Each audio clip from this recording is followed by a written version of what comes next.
The movie begins with a blood-chilling scene, two men pointing revolvers at each other's foreheads in front of a counting machine that counts money. A gunshot sounds. Not a bad start to the story, or is this the end of it? Then events unfold 3 days earlier. Vince lives in Talbot, Ohio with his mother, father, and sister Clara and his younger sister. He heads to the hospital to visit his critically ill father. In the room, he tells his father about the difficult decision made at the family council to sell the house to cover the cost of his treatment. For 18 years they have paid for the house, and now his father feels like a burden as this decision is driving the family to the street. Vincent assures him that in a year he will get his electrician's license and forget about the illegal jobs. After the hospital, a broken Vince goes to one of his part-time jobs where he fixes staircase lighting. There's a couple living in the house, the Harrison family, and the house is under surveillance, but Vince doesn't know about it. While picking up the mail, Mr. Harrison opens a mysterious letter with a spider on it, with which he returns to Mrs. Harrison's house and informs her that he has to go as he has been waiting for this letter for a long time. He doesn't want to fill her in on the details, just informs her that the devil himself will pay him a lot of money if it all works out. Vince witnesses this conversation and is beckoned by a mysterious letter. In his office, Mr. Harrison prints out the documents needed for the trip and hides the letter in his dresser drawer, while Vincent begins renovations in the next room. As he finishes his work, Vince is caught on camera by a man who is monitoring the house. The narrative then takes us to Centerdale Hospital, Delaware Eaton, where the following family drama unfolds: a conversation in the office with Dr. Jasper, who has come to see his own brother Ronald Lindbags, whom he hasn't visited in a year. The doctor reports his brother's borderline condition and the need for medication. He insists he wants to take his brother out of the hospital. We are transported to the common room at the hospital where Ronald is sitting.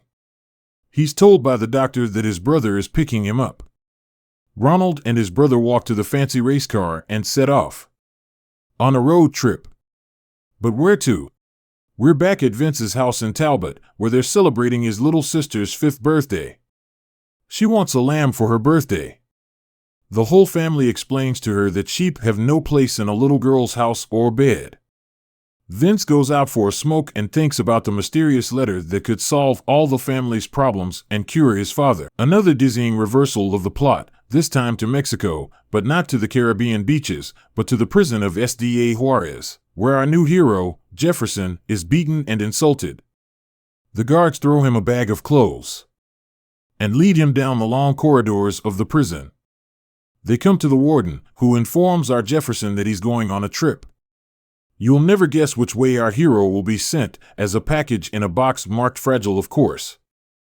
Vincent returns to the mysterious house with a part-time job, where he overhears a discussion about a job that promises a big score. In the kitchen, Mr. Harrison talks to an old prison mate who has come for help, explaining that in just one day he will be fabulously rich and will help him. It's a job he did last year and succeeded, but this time he's having doubts. This job is all about luck and only luck. Then he retreats to his office and injects heroin while no one is watching, or is he? Taking advantage of the homeowner's temporary absence from his body, his nimble Mrs. Harris reads a mysterious letter with a spider in it. She is shocked by what she reads. She tries to wake her husband and discuss this horrible job, but finds him dead. Hearing Mrs. Harris's scream, Vincent rushes to help and realizes that this is a chance for him. As they carry the body out, the commotion in the house gives Vince the opportunity to go back for the mysterious letter, and he finds the letter and decides to take it with him. He really needs this mystery job. At the post office, he picks up another envelope. There is an active correspondence with Vince. In the car, he walks in an envelope, a phone, which should lead him to the job. The phone comes with a manual and $500. It says to come to New York and a key until it is clear what it will open. Instead of a signature, it's a black spider again. FBI agents at the house from which the corpse of Mr. Harrison, from whom Vince borrowed the letter, was taken, are investigated by. Detectives are investigating the house, and while questioning his wife, they learn about the electrician who was in the house. Our old friends are back in the picture. Jasper has a revolver and is on his way to see his brother Ronald. At the restaurant, it turns out that Ronald has stopped taking his medication. She takes his luck, and right now the most important thing is luck. Vince is about to take a trip to New York, and FBI detectives are watching him. Vincent's journey becomes intriguing as he arrives in New York. A crate appears with a very fragile package in it. What kind of package? Voila, and straight from Mexico. Jefferson has arrived. He's met by a stranger who says he needs to wash Jefferson because it's been 2.5 days traveling in the crates and the package has a stench. In the room of the New York Hyatt, Vincent is awakened by the ringing of the phone. When he answers the phone, he finds out that he has to be at the post office tomorrow, and the key that was in the letter with the money in the phone is to open box 253. There's a train ticket to Macomb, but he has to get off one stop earlier. After opening the box, he finds a letter with a ticket and the number 13 inside, and there is a reference to the title of the movie. On the train with our hero are FBI detectives. The surveillance continues. They know the station of his arrival and intend to pursue him, while our careless Vincent has no idea about anything. Getting off at the station early, Vincent clearly follows instructions, and the story begins. Getting off one station early, as told on the phone, Vincent clearly follows instructions. After getting out literally in the middle of the field, a car comes to him, the driver of which also has the number 13 number with him, showing that Vincent is in the right place. In a barn on the outskirts of town, Vincent is forced to undress and is returned after checking his belongings. Detectives have lost track of Vincent and are outraged. A posh Victorian mansion is hosting special guests. Some old friends and some new characters. Vincent meets Mr. Bobon, who exposes him as a very different man, a seasoned marksman and a good shot, not a young kid. Jasper is also with us at the game, and it's clearly a big game. And our Vincent doesn't get an explanation of what the game is. And the point is, he's got to play the game. It's too late to quit and change players, and he'll know the rules when he plays. He's got $600,000 on him, and everybody in the room is going to play. 1 round in a revolver for each contestant, and each has his own sponsors and his own consigliere.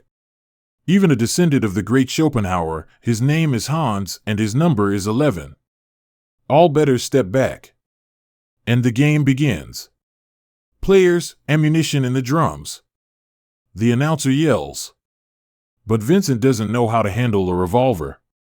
He gets help and he's ready. But for what? Raise the revolver, yells the announcer. Spin the drums, yells the announcer. Aim, yells the announcer. Pull the triggers. Players, all eyes on the light bulb. As soon as the light bulb comes on, you shoot. Shots are fired, but Vincent, he's a rookie. The dead fall to the ground. The hyped-up crowd piles on the losses and some on the profits. Vincent doesn't shoot, and he's motivated to make his move. And he makes his move in the first round. You don't want to play that way, Vincent. During a break, his teammates explain that he must accept his fate. But let's divert from Vincent's fate to another equally interesting character from the box. Jefferson and Jimmy are resting after 1 round. And it turns out that Jefferson is insanely rich and will share the money for the right to leave the game. $2 million is a good number, but Jimmy himself is not ready to risk it. Participants who lost players have to look for new lucky horses in round 2. Someone sells the life of his brother, player number 6, the most experienced of them, and not expensive, only 40 to himself and 60 to the bettor. Now it's time for round 2. 2 cartridges in each revolver and attention to the light bulb. 1, 2, and 3. The light bulb is on. With only 8 players left, who survived the second round? Number 17 Jefferson, number 11 Hans, number 13 Vincent, number 6 Ronald, and the mysterious number 3, number 1, number 5, number 9.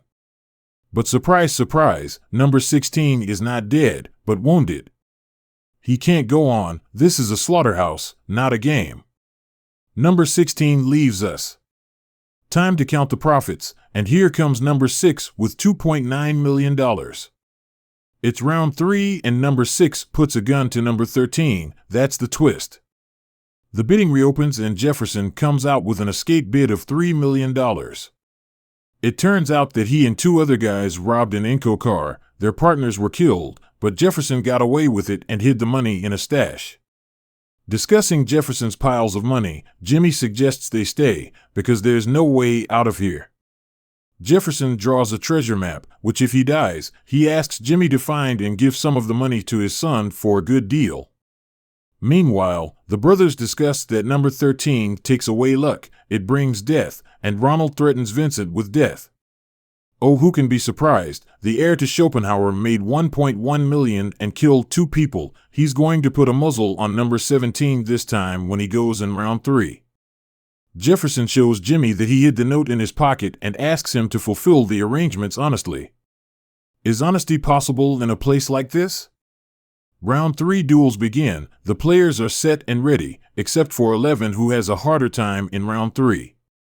Well, that's it, everybody's here. Now it's 3 rounds.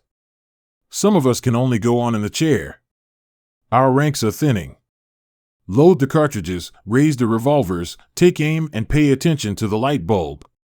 That's it, number 13, number 6, number 3 and number 17 and number 9 are the lucky ones. 5 lucky winners and the final round, and it's a drum roll duel. There are 5 balls on the table, 3 white and 2 black, of which the black ones represent the duelists.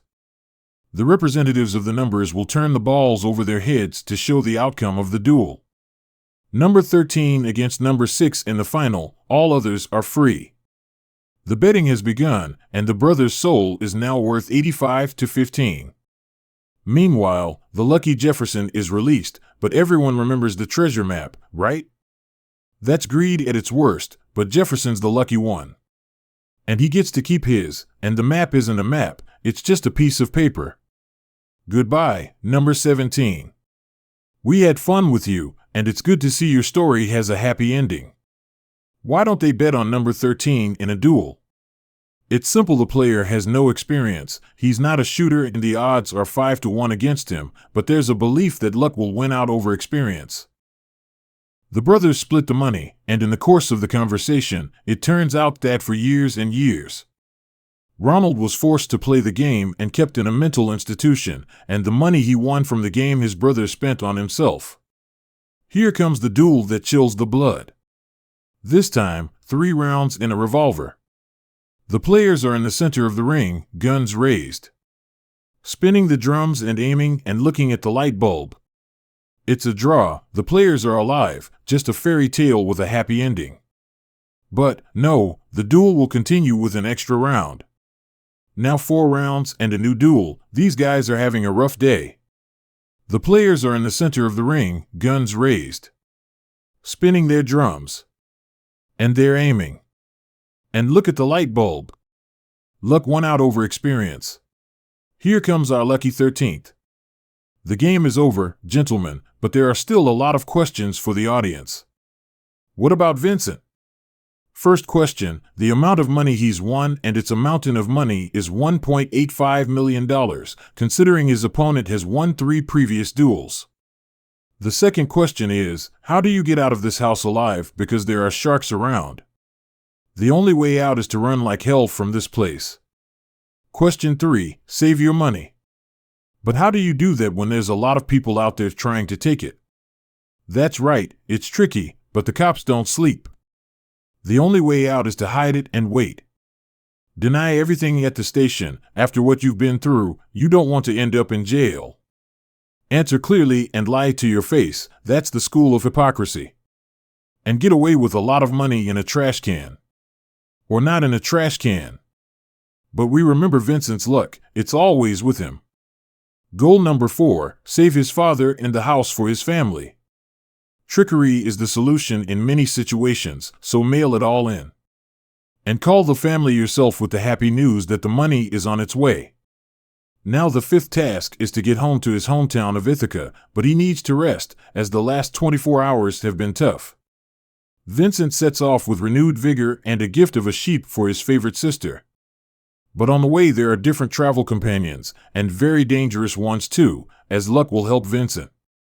What's the end of this long story? Happy or not? I'm sorry to tell you, no, but death was pointless. Vincent saves his family in the face of death and eats the mail stub. You can only hope for good luck and not bad luck. Subscribe so you don't miss the next stories.